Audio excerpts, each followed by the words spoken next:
Welcome to the October 1st Zoom Satsang. Our first topic is a continuation of climbing the ladder of consciousness. And today we're doing part 7, which starts with a very interesting topic, chakra cycles in each lifetime, drawn from Merging with Shiva, lesson 287.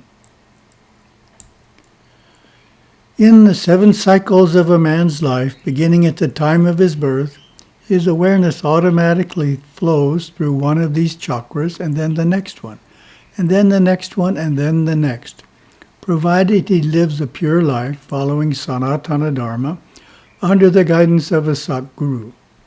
In reality, most people never make it into the higher 4 chakras, but instead regress back time and time again into the chakras of reason, instinctive will, memory, anger, fear, and jealousy. Nevertheless, the natural ideal pattern is as follows. From 1 to 7 years of age, man is in the Muladhara chakra. He is learning the basics of movement, language, and society, absorbing it all into an active memory. Patterns of the subconscious are established primarily in these early years. From 7 to 14, he is in the Swadhisthana chakra. He reasons, questions, and asks why. He wants to know how things work. He refines his ability to think for himself. Between 14 and 21, he comes into his willpower. He does not want to be told what to do by anyone. His personality gets strong, his likes and dislikes solidify. He is on his way now, an individual, answerable to no one. Generally about this time he wants to run away from home and express himself. Okay. From 21 to 28 he begins assuming responsibilities and gaining a new perspective of himself and the world. Theoretically he should be in the Anahata chakra of cognition, but a lot of people never make it. They are still in the bull in the china shop consciousness, crashing their way through the world in the expression of will. Asking why? Reasoning things out and recording it in memory patterns which they go over year after year after year. But if awareness is mature and full, having incarnated many times, he goes on at 21 to 28 into the Anahata chakra. Here he begins to understand what it's all about. He comprehends his fellow men, their relationships, the world about him. He seeks inwardly for more profound insight. The chakra is stabilized and smoothly spinning once he has raised his family and performed his social duty, and though he may yet continue in business, he would find the energies withdrawing naturally into his chest.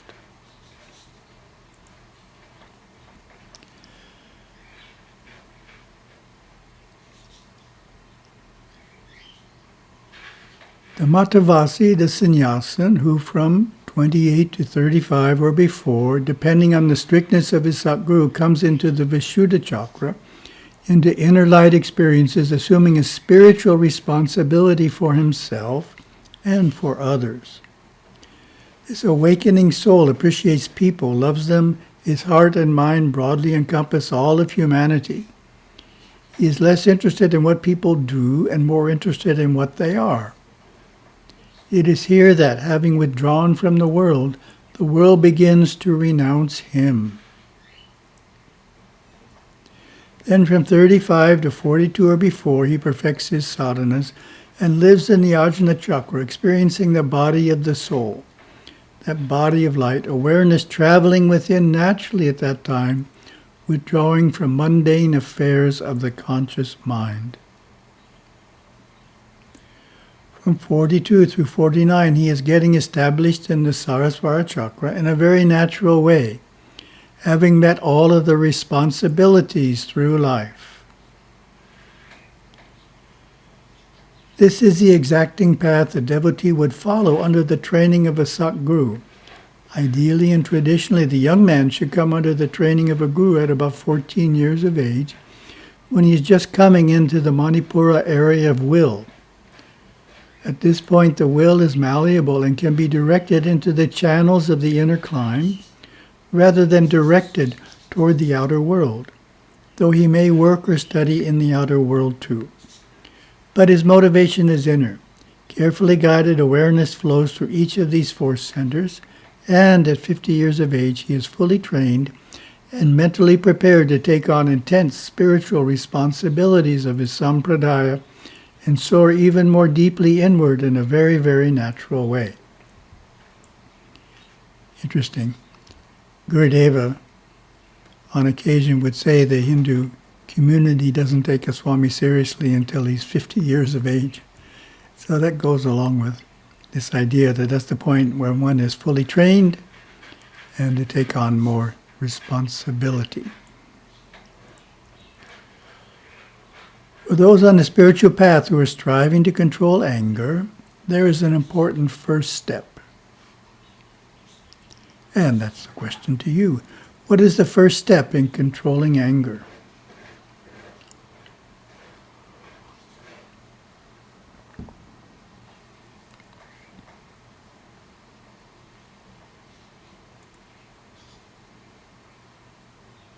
May not be self-evident. First step is to acknowledge that anger is a serious problem that easily leads to violence, and it is a quality that should be totally absent from those dedicated to making progress in their spiritual life. Or you can't make progress in controlling anger if you don't do that first. Should be totally absent. And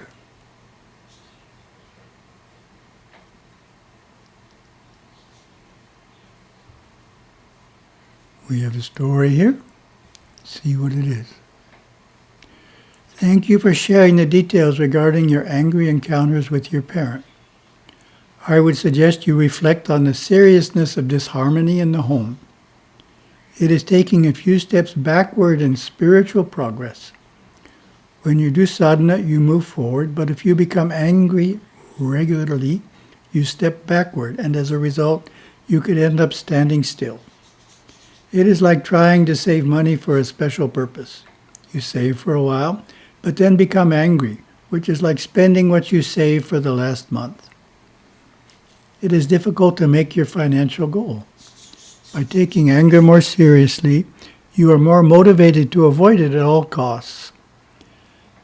The devotee later emailed again saying the advice had helped her cope with the force of anger. She had taken the first step, acknowledging that it is a serious problem and unacceptable mode of behavior for those on the spiritual path.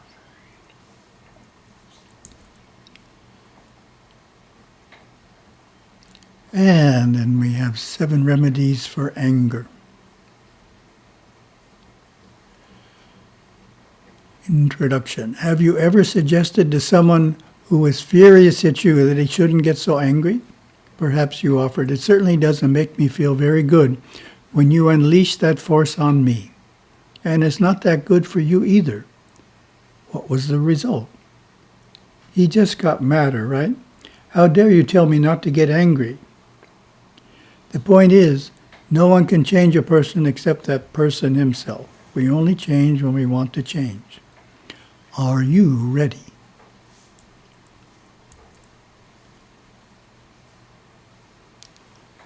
Controlling anger could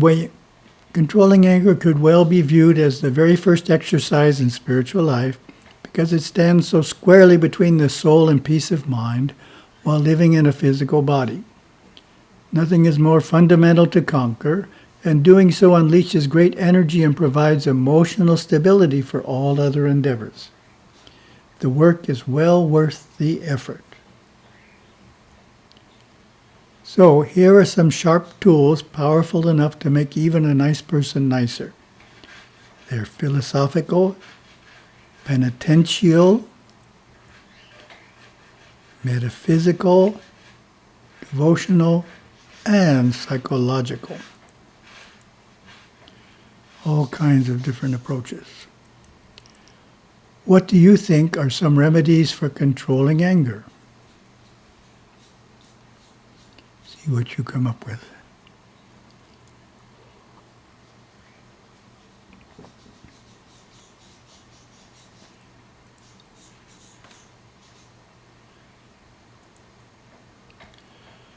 First remedy, affirm everything is perfect.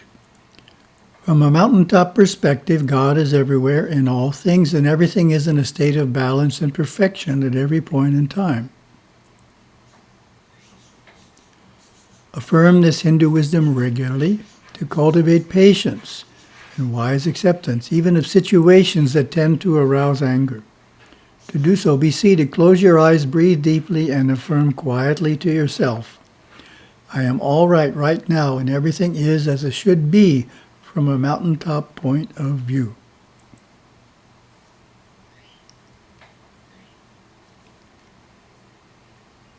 And what would you suggest to an individual unable to hold the perspective that everything is all right as it is?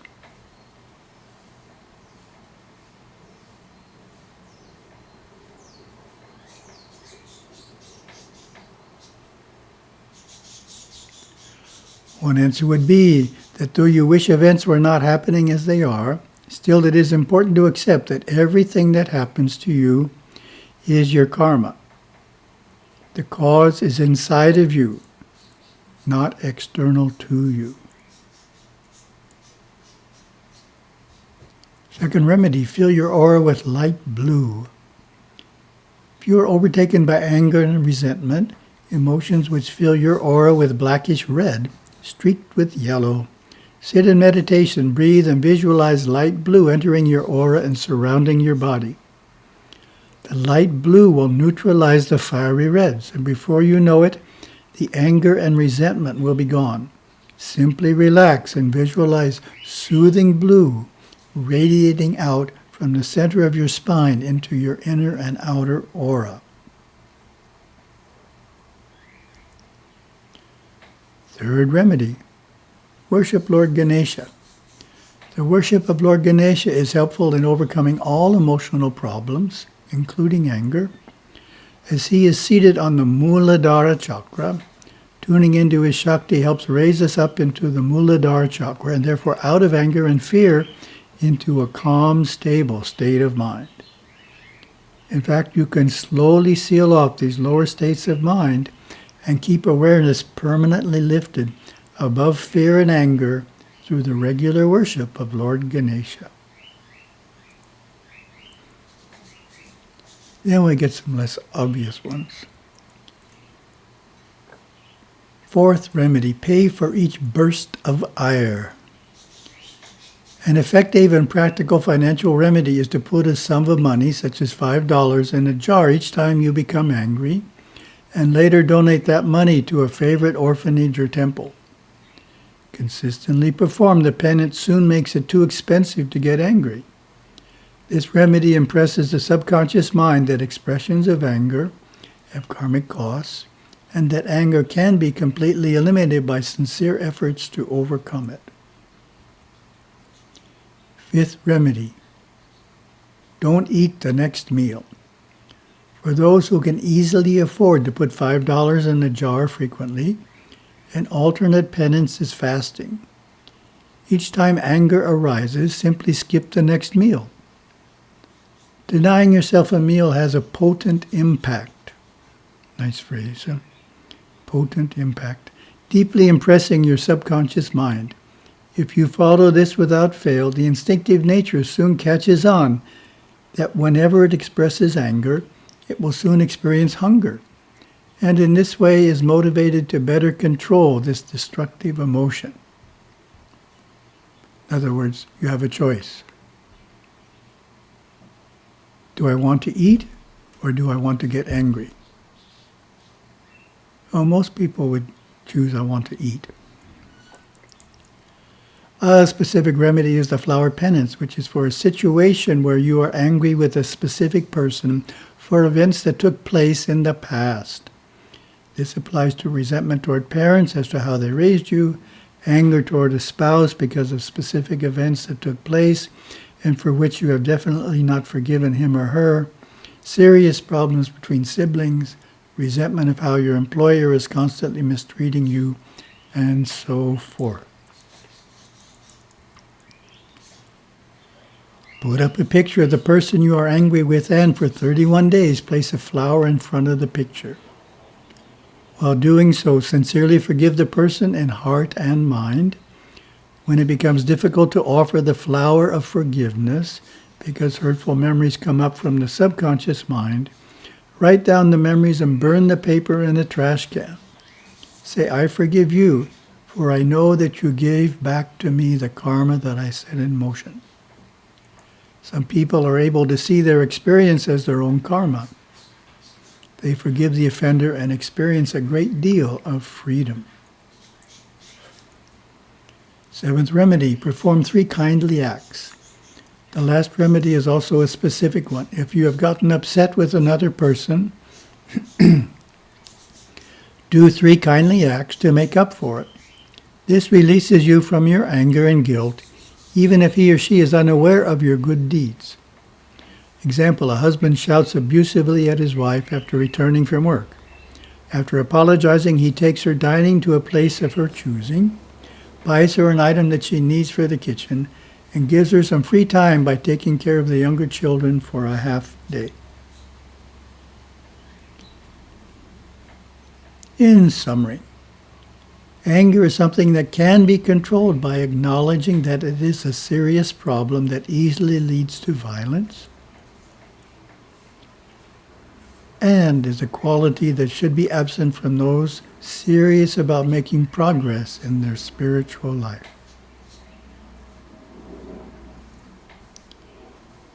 Moving on to our second topic.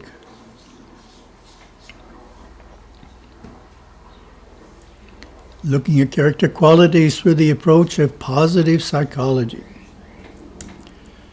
As we know, they did research and came up with 6 universal virtues in which they developed 24 character strengths and categorized them.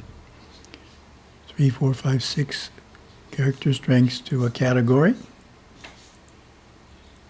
Last week we completed the study of the 5 character strengths in the virtue of transcendence, which are appreciation of beauty, gratitude, hope, humor, and spirituality. Interesting collection relating to the quality of transcendence, experiencing the transcendental. Here is a summary of what was said so far. Transcendence. Notice and appreciate beauty, excellence, and/or skilled performance in all domains of life. Character strength is appreciation of beauty and excellence. Feeling and expressing a deep sense of thankfulness in life, including genuinely expressing thankfulness to others. Gratitude. Optimistic thinking and focusing on good things to come. Hope. The ability to recognize what is amusing in situations. Humor. Character strength we might overlook. Humor is a good quality, the ability to lighten situations so they don't deteriorate or get tense. Searching for the sacred. Spirituality. Moving on to the virtue of humanity, which has 3 character strengths, which are love, kindness, social intelligence. First character strength is love. How would you define love as a character strength?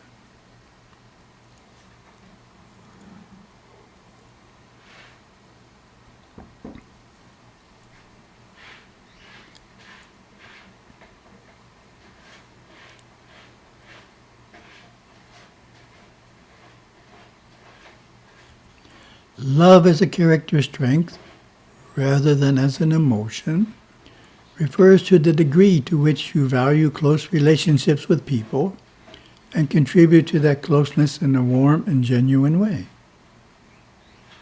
Interesting definition. Love is reciprocal, referring to both loving others and the willingness to accept love from others. There are 4 types of love, each with a biological and evolutionary base. Sounds very scientific. Attachment love.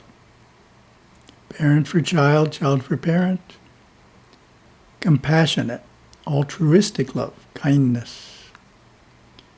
Compassionate love, friendship, and romantic love, spouse, partner, boyfriend, girlfriend. And take a moment to find an affirmation you could use to increase your love.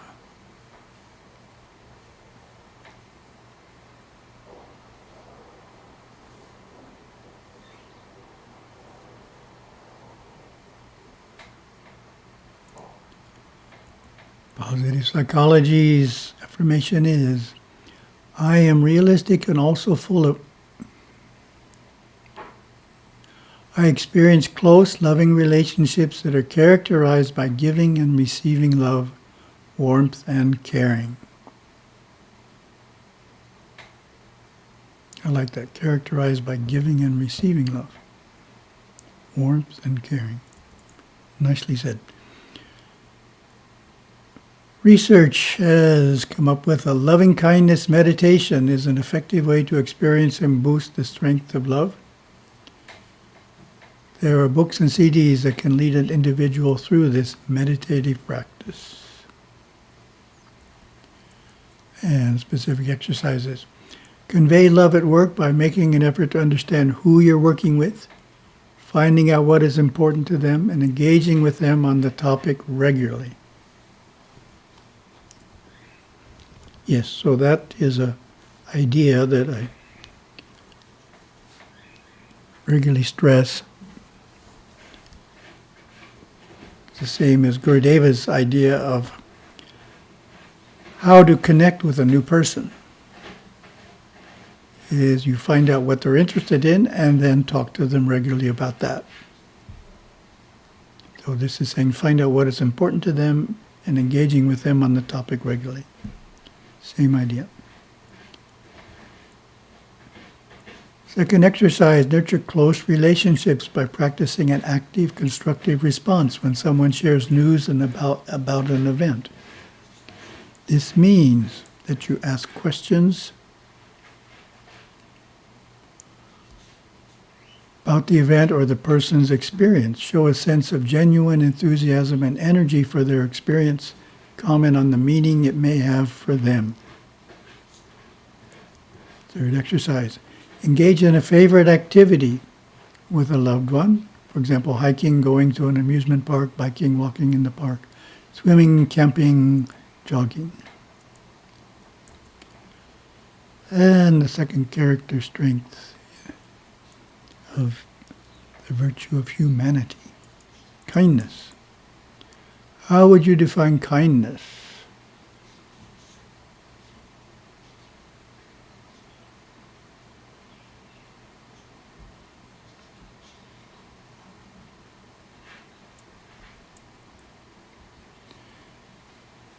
Simply put, kindness is being nice to others. As you examine kindness further, a number of important dimensions begin to unfold. Kindness is being generous with others, giving your time, money, and talent to support those who are in need. Kindness is being compassionate, which means to really be there for someone. Listening intently to their suffering or just sitting with them and silently supporting them. Such compassion involves a deep concern for the welfare of others. Kindness is also being nurturing and caring to others, to enjoy doing favors for them, to take care of them, and to perform good deeds. And take a moment to find an affirmation you could use to increase your kindness.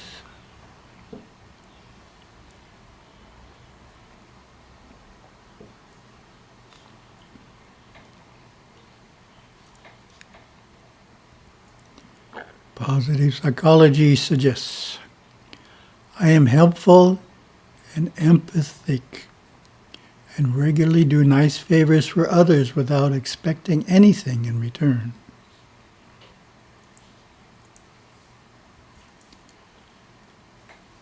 Some research notes there are benefits of practicing several random acts of kindness all in one day. Look for opportunities to conduct random acts of kindness and consider how you might set a plan to mix up the variety of kind acts committed each week. And some specific exercises. Perform a random act of kindness each day. For example, slowing to allow a car in front of you. Sounds very Hawaiian. Complimenting a coworker, buying a treat for your partner, etc. Second exercise. Say kinder and softer words to people when interacting through email. That's a good point. Sometimes our emails can be too unfriendly. Writing letters, talking on the phone. Smile while answering the phone and sound happy to hear from the person on the other end. Third exercise. Take out a friends on a surprise dinner and pay for it. And the third character strength. Social intelligence. Sounds interesting. How would you define social intelligence?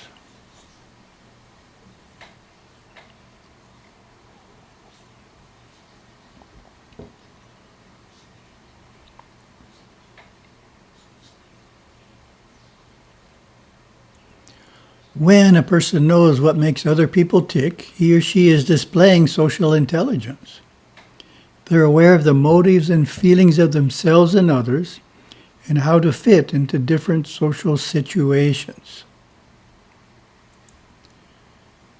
Social intelligence involves two general components: social awareness, what we sense about others; social facility, what we do with our awareness.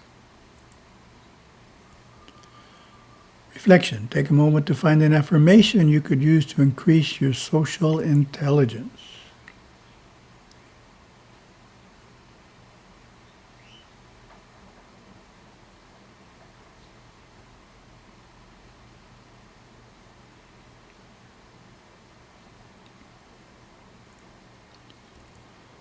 Positive psychology's suggestion for an affirmation is, I am aware of and understand my feelings and thoughts, as well as the feelings of those around me. And research has found social intelligence can be cultivated through the practice of mindfulness, increasing awareness of the thoughts and feelings of oneself and others. Specific exercises. First one, practice noticing, labeling, and expressing emotions. After you become aware of an emotion, label it, and if appropriate, express it to another. Interesting. Second exercise, write 5 personal feelings daily for 4 weeks and monitor patterns. Third exercise, watch a favorite TV program or film muted and write feelings observed. Interesting. It's a way of becoming more sensitive to the gestures that people use. Thank you very much. Oh.